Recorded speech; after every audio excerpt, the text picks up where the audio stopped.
Namaste, Namaste everyone. Very warm welcome to Satsang today. Moji ji ki jai.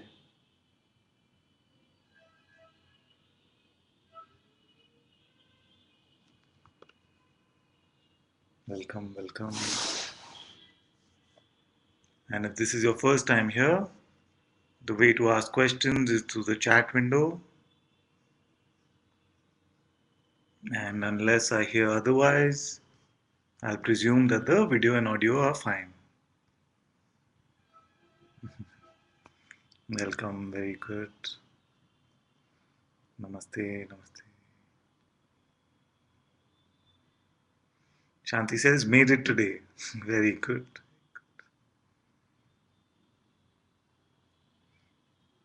Namaste, namaste.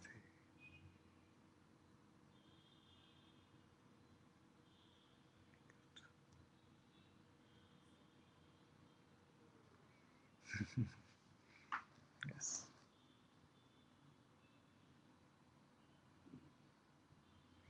Good morning. Very good. Very warm welcome to all of you once again. And if you missed what I said earlier, the way to ask questions is through the chat window.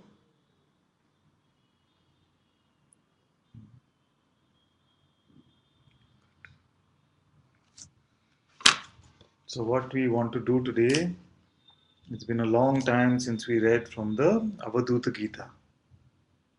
So, I feel we can read from the Avadhut Gita. Let me see if you can see this. This one. And we'll make it a little more fun. Yeah, Rashmi says, can you guide us through a contemplation? Yes, okay. So we'll read a bit from the Avadhuta Gita, which is like a contemplation itself, and then we see where it goes. But what we can do is we can make it a little more fun. So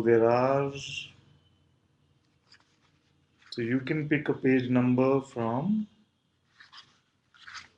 16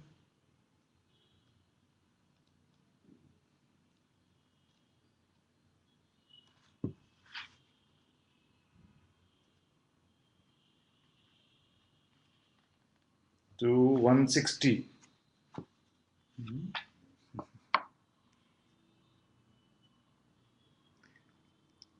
You can pick a number from 16 to 160.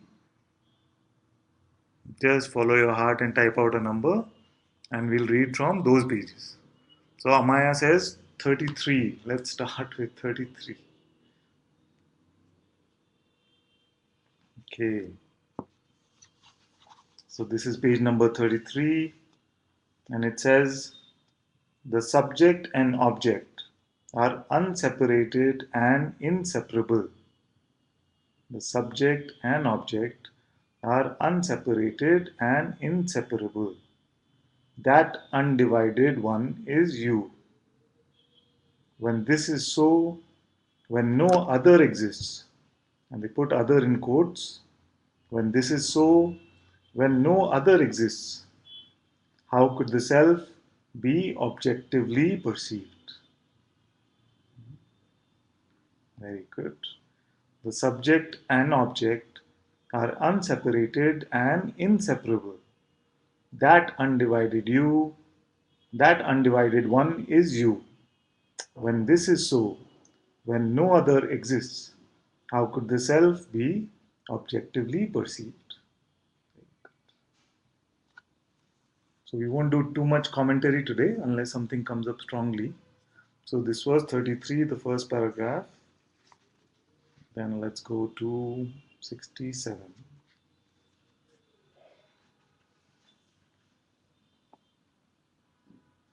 The space inside a jar merges in the space outside.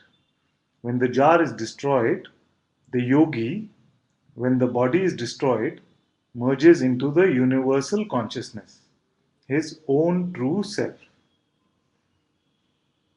The space inside a jar merges in the space outside. When the jar is destroyed, the yogi, when the body is destroyed, merges into the universal consciousness, his own true self. 67, and let's go to 21.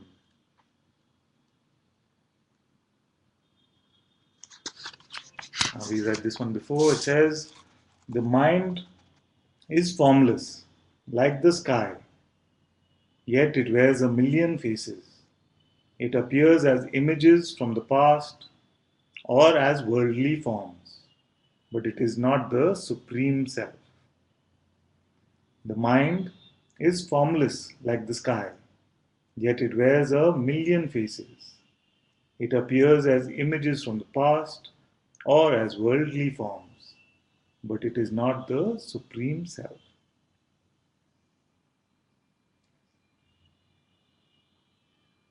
Very good. So we'll go to 27.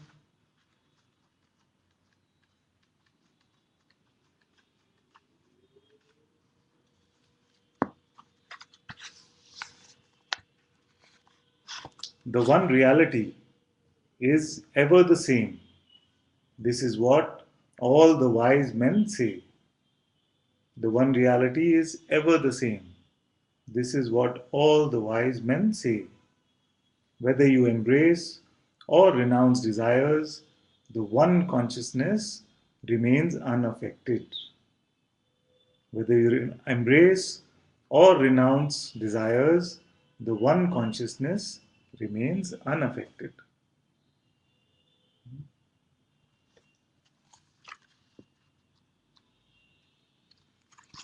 Ananya said 20.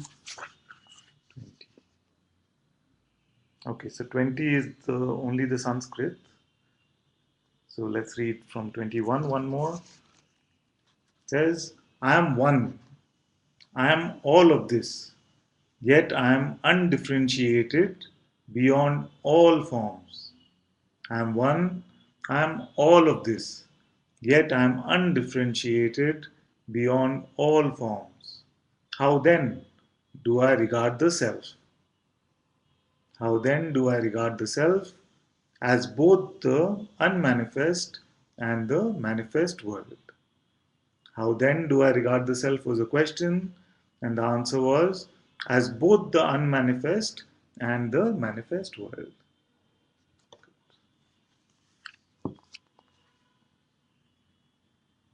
130.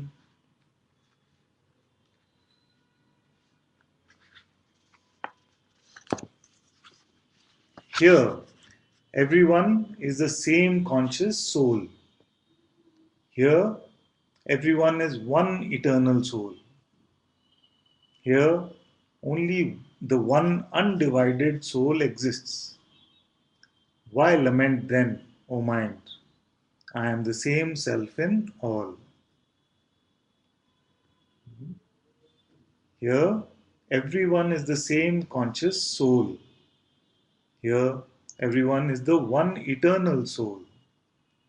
Here, only the one undivided soul exists. Why lament then, O mind? I am the same self in all. 74.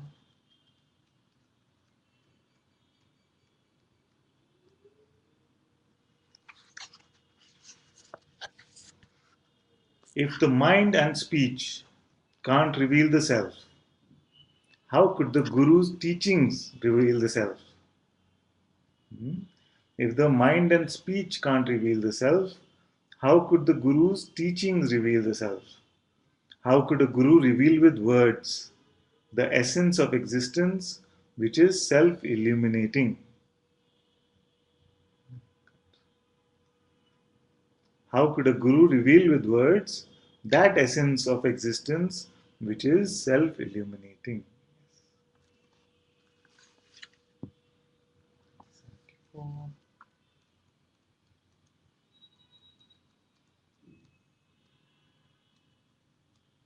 And 21 seems to be a popular selection. Let's read the third paragraph. You also are the one. Why don't you understand? You also are the one. Why don't you understand? You are the unchanging self, the same within everyone. You are you're truly illimitable. Illimitable. You are the all pervading light. For you, how can there be any distinction between the day and the night? You also are the one.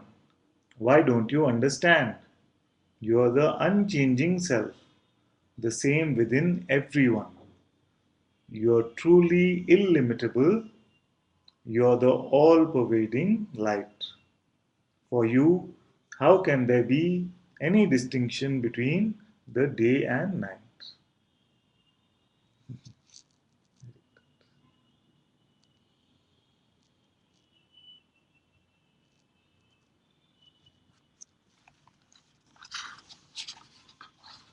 So, all these words must seem so approachable now, isn't it? They don't seem as abstract as they might have in the past because we have seen these to be true now.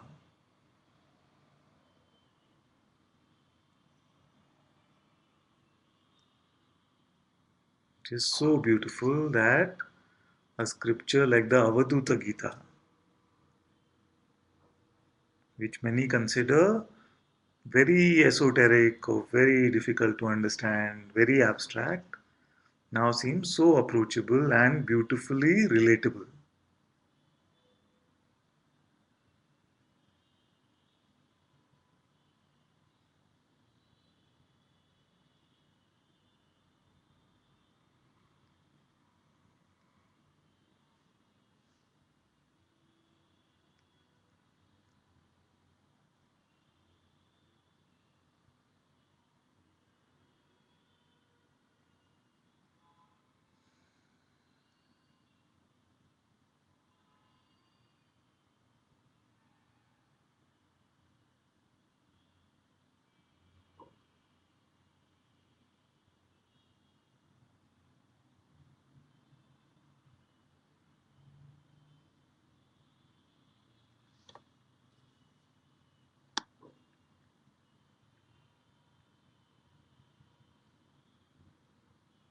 Oops, seemed like I missed a large part of the chat. Where are we now? So you streamer 30 said 16, okay. Yes, we'll come back to this. So we'll see what the other comments are. Atma says, so funny reading it in this way. Super. Yes. Rashmi says, what numbers are typed? I got a phone call at the right time.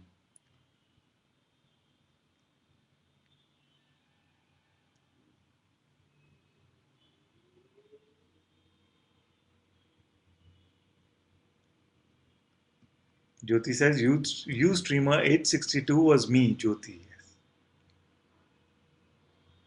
Amrita said, sorry, I joined in late. What are we reading? We are reading from the Avadhuta Gita, and all the participants are typing out the page numbers, and we are reading without commentary today.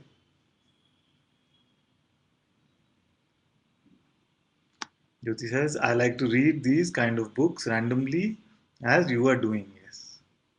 Rashmi says 25. Yes, we'll get there. Avadhuta Gita.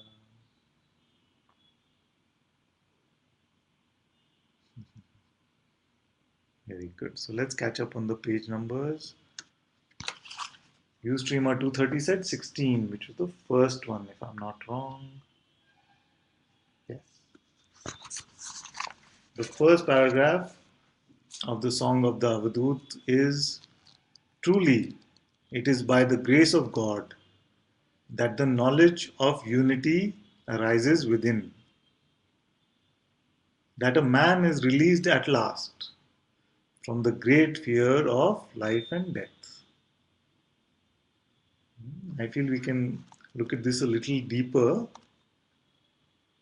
and expand on what has been said in the translation. It starts by saying, truly, it is by the grace of God. If all of us were to look back,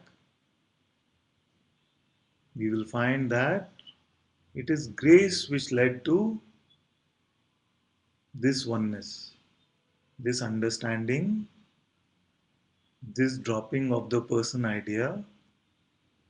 It can be called the Master's grace, Guru's grace, or God's grace alone.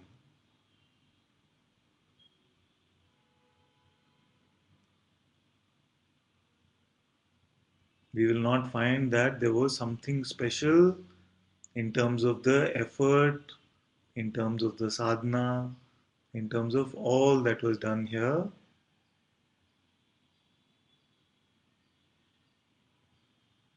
It all seems like just a function of God's grace itself.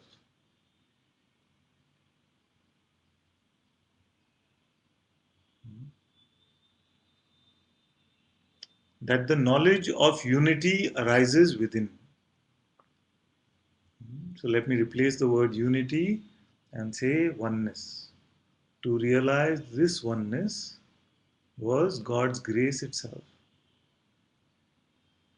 To realize that there was no separation was God's grace itself. And how is this to be realized? He says that then a man is released at last. So we can put it this way that the person idea was released. The person idea was released and the union was seen to be true. Or the fact that the separation never ever really happened is seen to be true. That is all that is required to be seen. That the person idea is false. From the great fear of life and death. Yes. So the person is in between these stages of life and death. And when it is seen that there was no person here anyway, there is no fear of death now. What could die is mostly dead anyway. The idea has lost its power, so we can say that the death has already happened. Yes.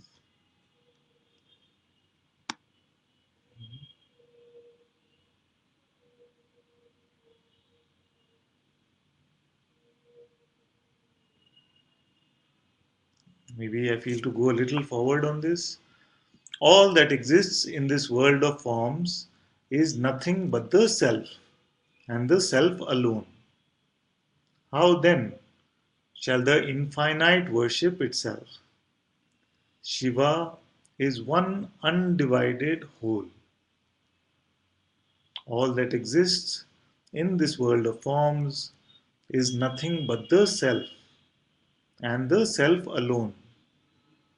How then shall the infinite worship itself? Shiva is the one undivided whole. So it is clear right now that all that is here is awareness. This one undivided self. And if all that is here is awareness, then it must be from within this awareness that the sense of being emerges. Consciousness must emerge from awareness itself.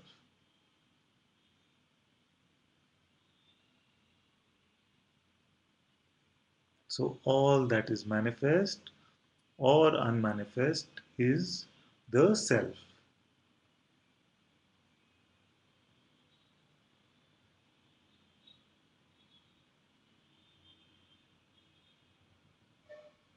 And in this one self, who is to worship who?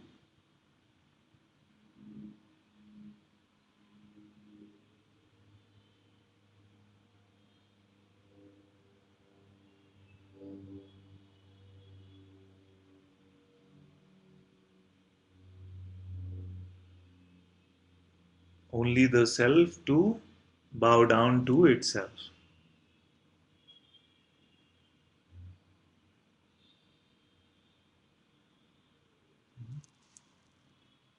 Shiva is the one undivided whole.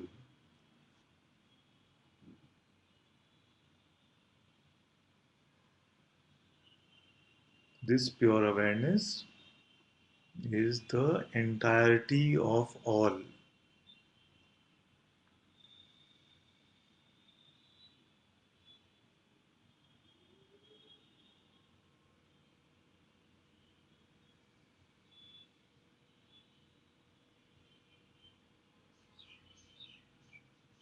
All is Shiva. All is the self. All is the absolute.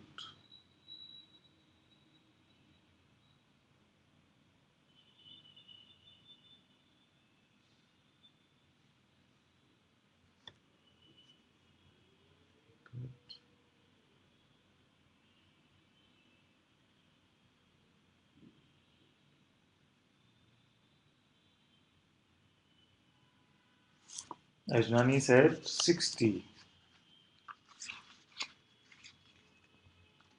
60 is Sanskrit, so we'll take 61.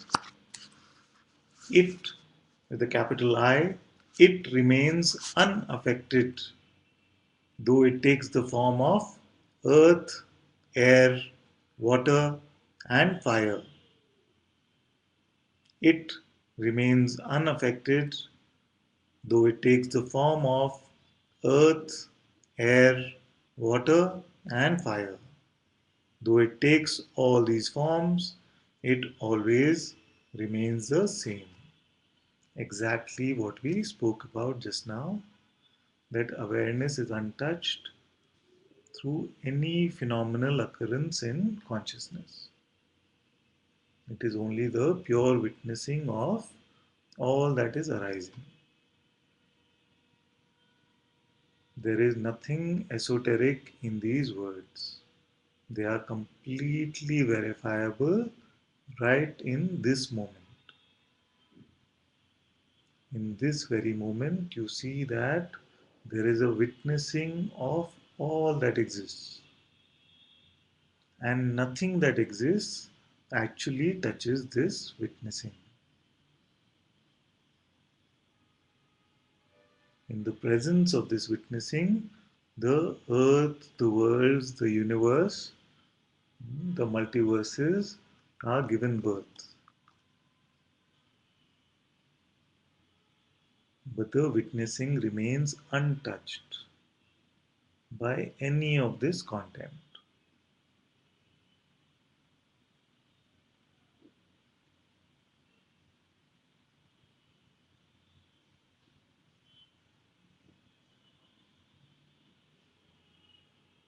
So we can read these scriptures now with a completely verifiable perspective.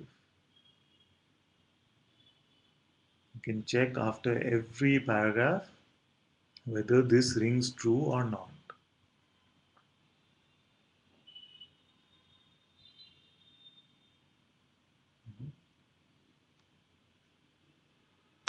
And with this checking in, you will find that the author of this scripture is speaking on its own here anyway.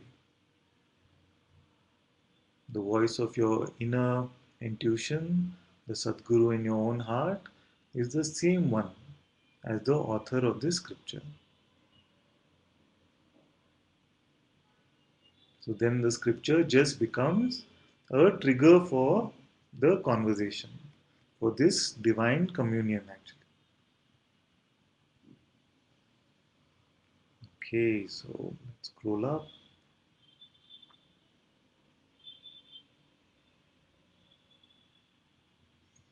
This was Ajnani 61. Let's go to 27.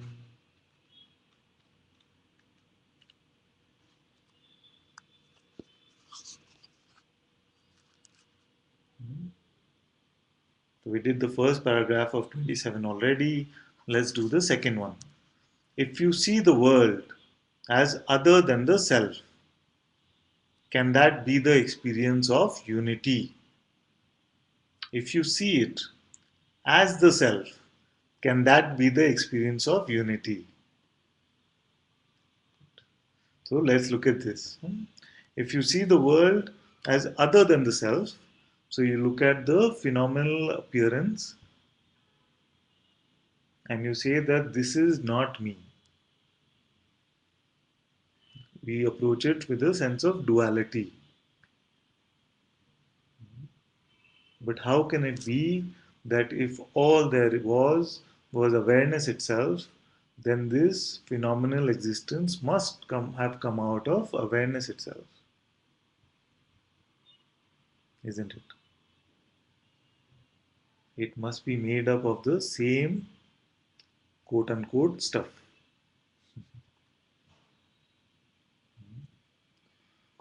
And then they say, if you see it as the self, can that be the experience of unity?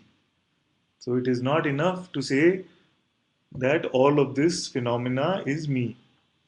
Many beings get stuck over there. They have this forced attitude to see the world as themselves. And they miss the point that the pure witnessing of the world is prior to even the phenomenal existence of the world.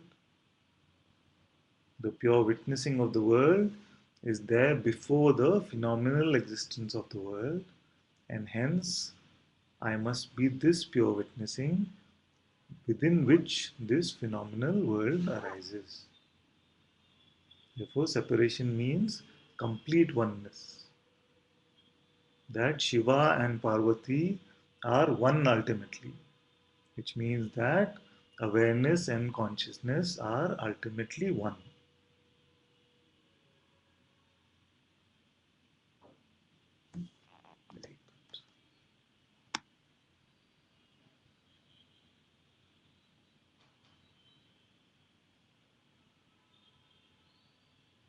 Where are we now?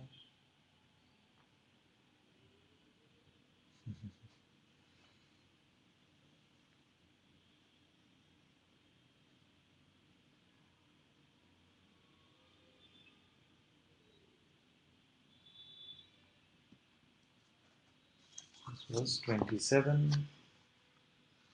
Aradhana says 47.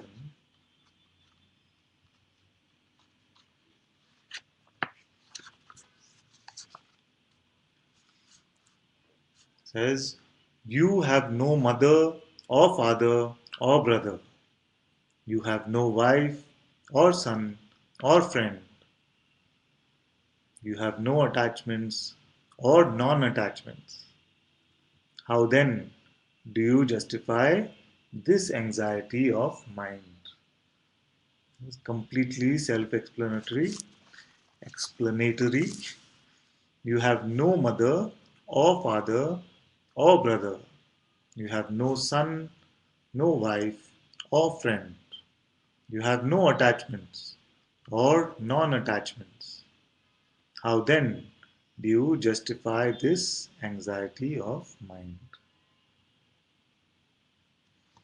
Basically, they're saying to drop all the rubbish of the mind. Okay, let's see if there were any more requests for the pages, and then we will read the comments. So, page number 25, Rashmi said, and we've done this one in a previous satsang, but this is very beautiful. O mind, why are you so deluded? Why do you run about like a frightened ghost? Become aware of the indivisible self. Be rid of attachment. Be happy and free. O mind, why are you so deluded? Why do you run about like a frightened ghost? Become aware of the indivisible self. Be rid of attachment. Be happy, be happy and free. So these are the questions which are pointing you still. Although it might seem to refer to the mind, it might seem to refer to the mind, but it is only showing you as pure being itself the nature of the mind. So they say, "Oh mind, why are you so deluded? Why do you run about like a frightened ghost?" So it shows us the deluded nature of the mind and its fearful nature, its needy nature, its desperation. I'm sure the author was not expecting that on hearing these words, the mind will change or the mind will get reformed. Because we have seen that that doesn't happen. It can pretend for a little while, but all it knows is defend and attack. To be fearful and to be needy, to be angry, and to be greedy.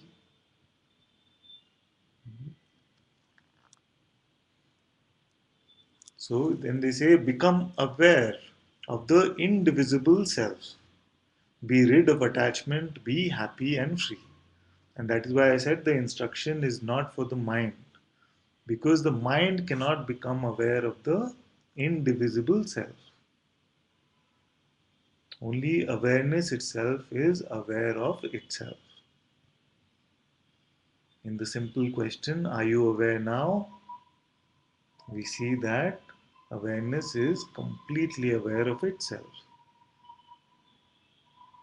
So he's not referring to the mind. Be rid of attachment, be happy and free. So this is again imploring the being itself to rid itself from this hypnosis of personhood, to let go of the person idea.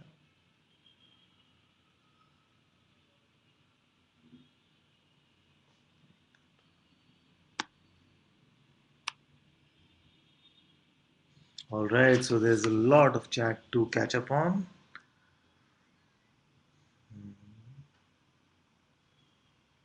Okay, where are we? Jyoti says, so glad I woke up for this. Very joyful, very good, very good. All of you, some of you have woken up for this, some of you have not gone to bed, although it's too late. So we try to make it worth your while.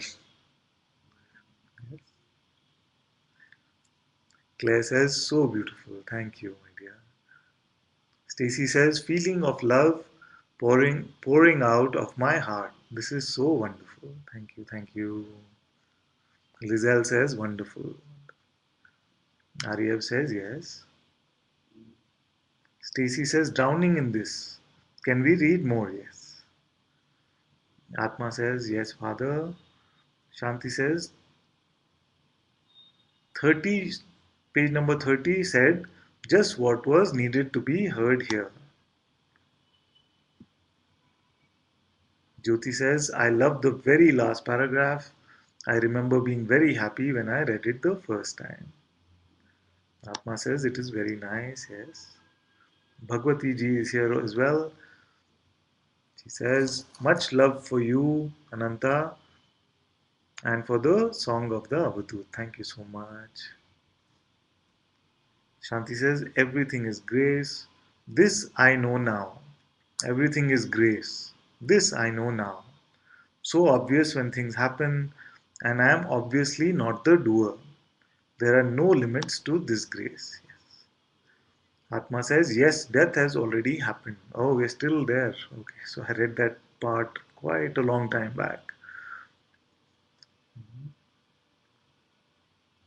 Atma says, it is so clear now, Father, what you are reading now. And it jumped up. All manifest is the self coming from the awareness itself. She says, manifest and unmanifest. Love you too. Kapil says, peer pressure of not being where others are, exposing it here. Yes. It can happen in satsang like this, where it seems like there's a lot of peer pressure because everybody is agreeing with these words, everybody is saying that Avadhuta Gita has become now common sense, so simple. No? So this can completely seem like peer pressure. I completely understand this. But if you have this earnestness and integrity in your heart to expose like this, then you will not run away from the heat of this peer pressure also. Just be here and let this peer pressure, this feeling of inferiority in the sense of the ego, let it be exposed like this, and soon you will see it will get burnt away. It will be burnt away. And what will remain after this is a beautiful space. So, all of this is good to expose and burn it in the fire of satsang. And I can tell you that if you're here for a few more days, it will be completely clear that this is complete common sense. There is nothing special being spoken about here because it is available right here, right now.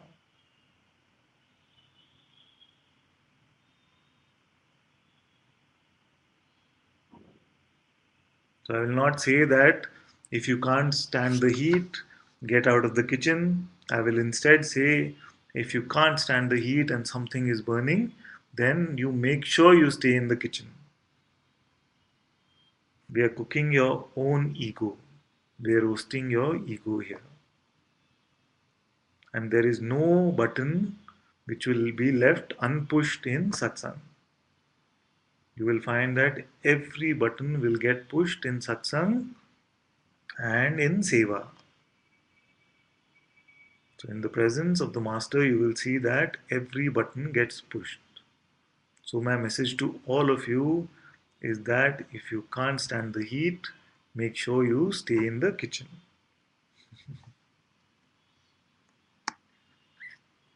Ananya says, can I give another page number, Father, please? Of course you can. Atma says, what once seems an abstract now is approachable. Exactly. Prema says, yes, there is a witnessing of all that exists. Very good. Atma says, divine communion. Yes, Father, that. Very good. Such a beautiful satsang. Beyond. Yes, beyond. Zoe says, so beautiful. Zoe says, thank you, beloved Father, showing up all my mind nonsense as laughable. Very good. Very good. Aradhana says, so powerful, blessed to be hearing Sadhguru's words in this way. Very good. Zoe says, such stillness. Claire says, throwing all sense of authority and dominance and arrogance into the fire of love. Very, very good. Very good. Thank you. Very good. Ananya says 151. Okay, we'll just look at that. Rashmi says, so happy to hear that. And Kapil says, feeling better now. Thank you. Very good. Bhagwati ji says, definitely stay in the kitchen. This burning is the most beautiful burning, leaving nothing untouched. Leaving nothing. Yes. What remains after everything that can be burnt is burnt, that which remains is your true self.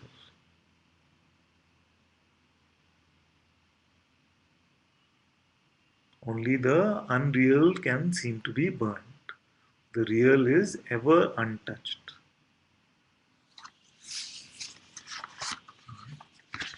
So I feel like I'm a DJ today doing requests. So there's a request for 151.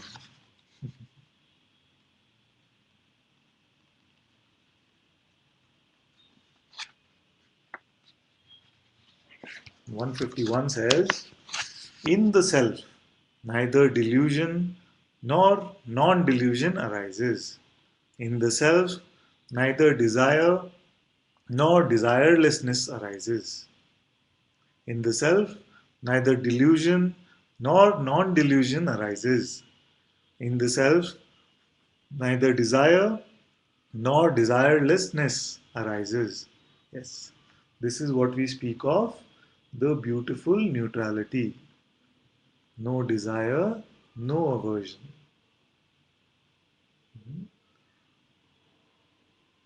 No delusion, no sense of non delusion also. Awareness is untouched by the delusion. It does not even need to label delusion as delusion. If there is only the limitless one, all is Shiva.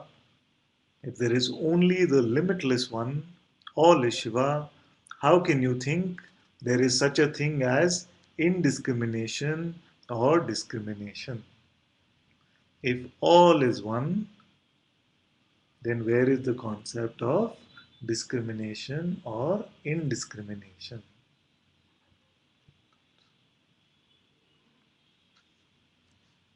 So let's see how the Avadhuta Gita ends actually.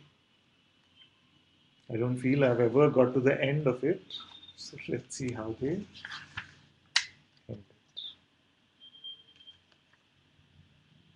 So let's read the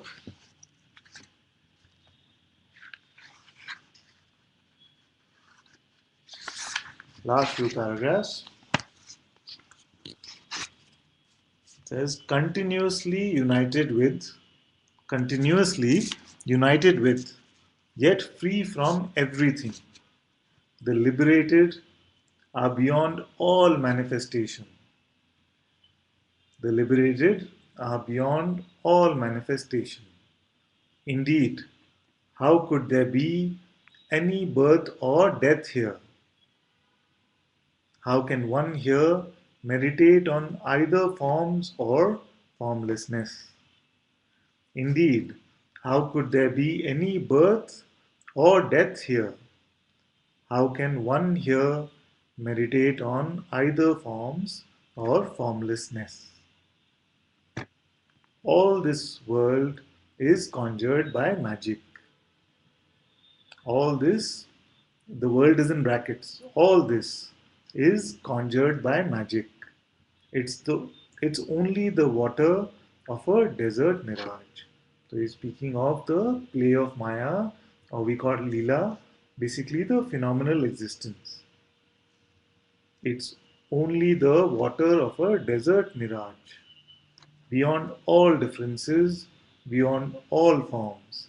This one is for Atma, beyond all differences, beyond all forms. Truly, there is only Shiva alone. Truly, there is only Shiva alone. We are completely oblivious to everything. We are completely oblivious to everything. Completely untouched. So I would not use the word oblivious. I would say we are completely untouched by the phenomenal movement of consciousness. From the performance of duties to the attainment of liberation, even the freedom, even the liberation does not touch awareness because awareness remains untouched. Liberation is only the understanding that I have always only been this. It is not something new that gets created. How then could those who profess wisdom imagine that we possess either attachment or non attachment? How then could those who profess wisdom, imagine that we possess either attachment or unattachment? And then they say, in that state, this is the last paragraph, in that state where one knows nothing at all, we've spoken about this often, in that state where one knows nothing at all, this versified knowledge doesn't even exist. In that state where one knows nothing at all, this versified knowledge doesn't even exist. So now, while I'm in the state of samsara, so now while I'm in the state of samsara, I, the Avadhut, have spoken of the Supreme Absolute. So beautiful. In that state where one knows nothing at all, This versified knowledge doesn't even exist. None of this ever really happened. So now, while I'm in the state of samsara, meaning that in this lila, in this play, in this dream, it seems to be playing in this way, and I, the Avadhut, have spoken of the Supreme Absolute. Hey, beautiful.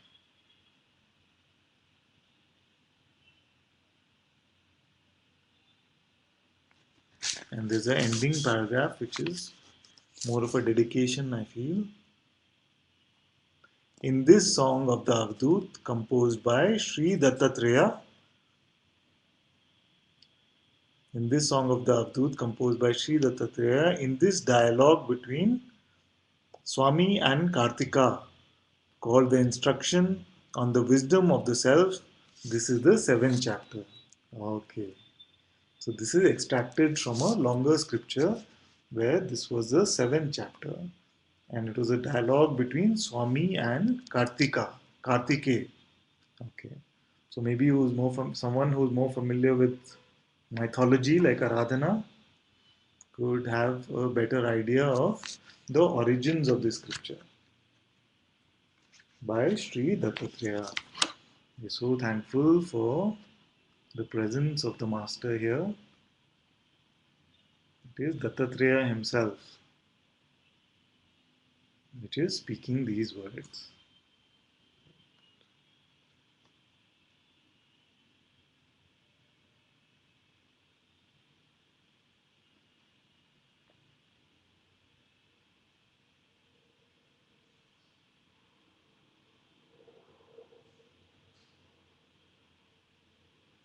Rashmi says, so glad of this burning, all the buttons being pushed. Very good. Shanti says, I had a fire on the stove top yesterday. Now I see this as symbolic that something, don't know what, got burnt up.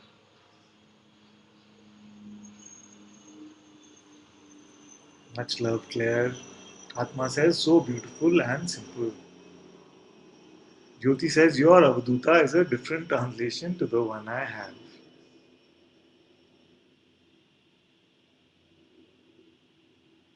This one is the Song of the Avadhut, translated by S. Abhayananda.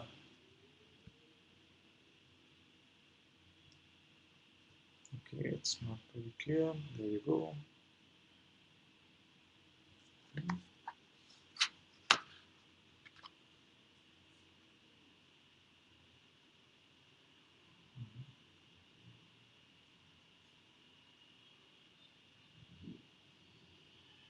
It's okay if the translation is different, as long as the essence can be made out and it's the same, it is absolutely fine. Ananya says Shiva's son Kartikeya. Maybe, I'm not sure. Jyoti says mine is from Sri Ramakrishna Mutt, Swami Ashokananda. And she said the same thing, but of course the essence is the same.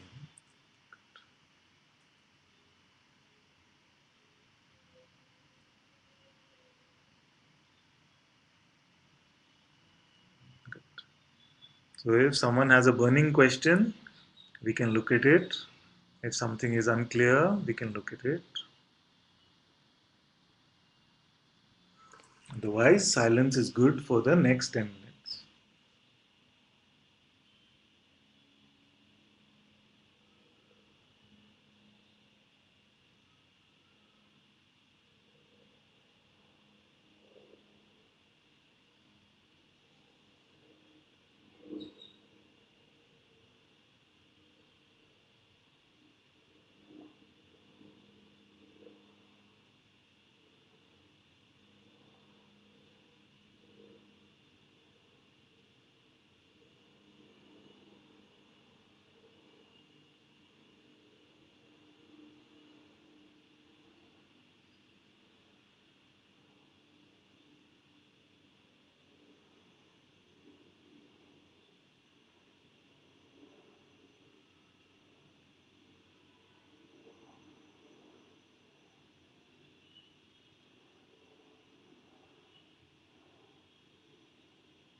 Ananya says, Father, whatever attachments I had, even that was seen to be a passing thought.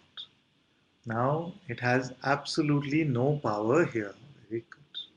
Surrendering everything at your feet. Very good.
Thank you, Atma.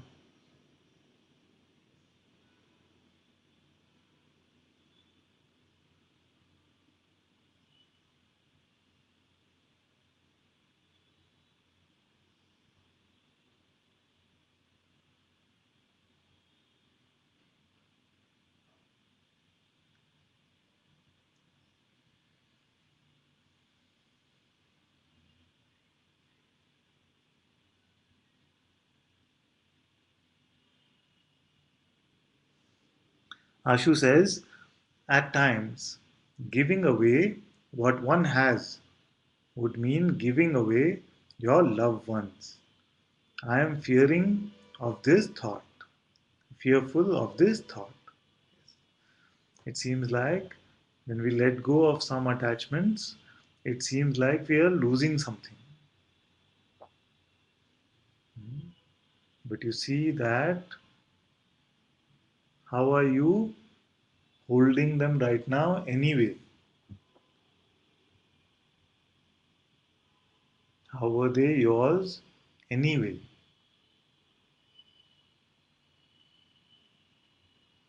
So if it was a forced holding, then it was never truly yours anyway.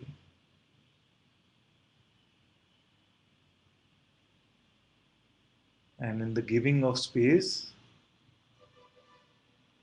you will find that automatically all that is yours gravitates towards you. We are speaking at the phenomenal level right now. So you'll see that in the giving of freedom, in the giving of space, all that is truly yours will gravitate towards you on its own. And if in the giving of space, the one that is not truly yours, or whatever is not truly yours, will find the freedom to go wherever they would like. And in this freedom, they might decide that what they would like is your own presence.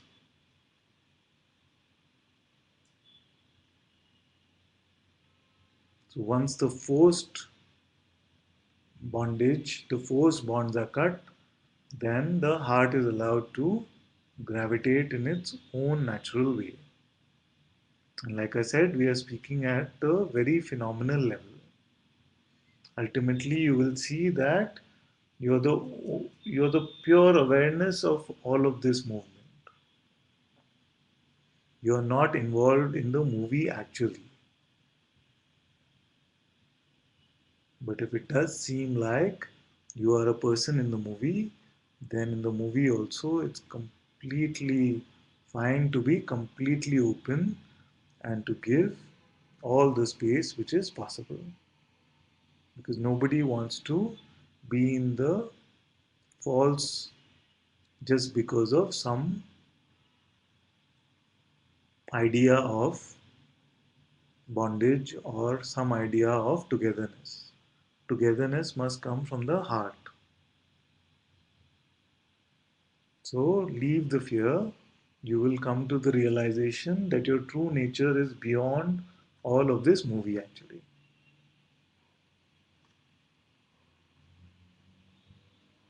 Lizelle says, some advice please Anantaji.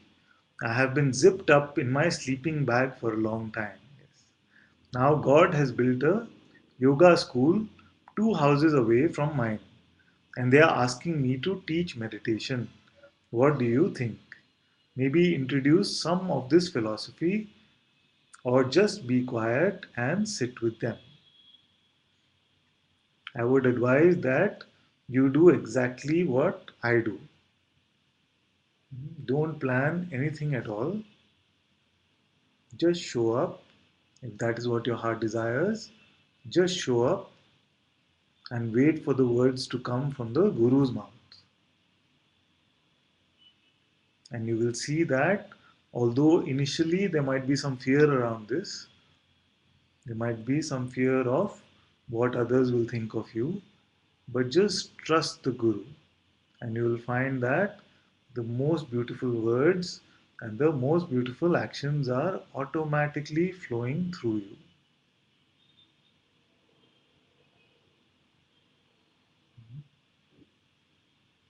And in this way, you will teach them the best,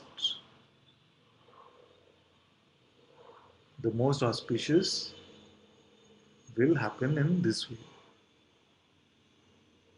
So don't worry about planning what are you going to say. Just show up and wait for the words to show up in your mouth. And if no words are showing up in your mouth, then silence in any case is a very good option.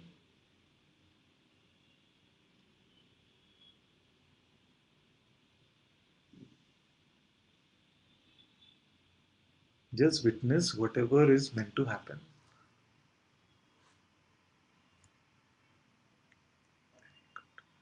Claire says, offering up all cynicism and knowing. Thank you. Very good.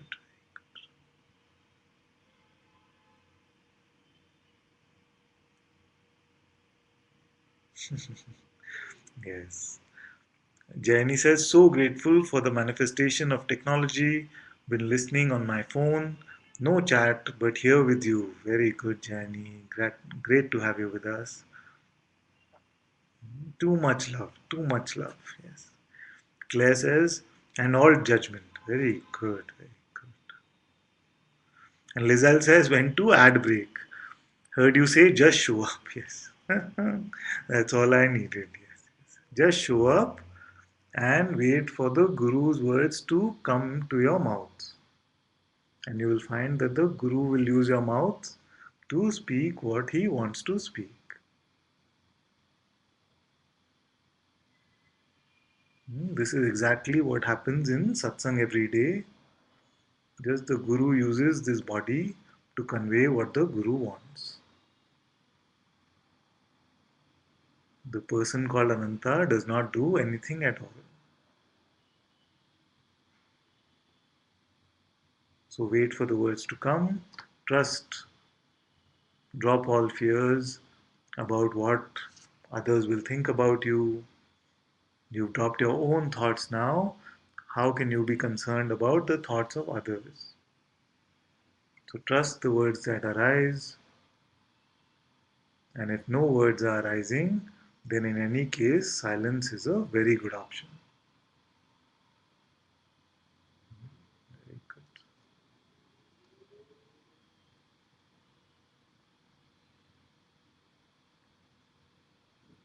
Claire says, thank you for your beautiful words. Crying, very good. Big hug, my dear. Lizelle says, that's all I needed. Thank you. Very welcome. Too much love, Lizelle says. Too much love. Too much peace. Too much joy.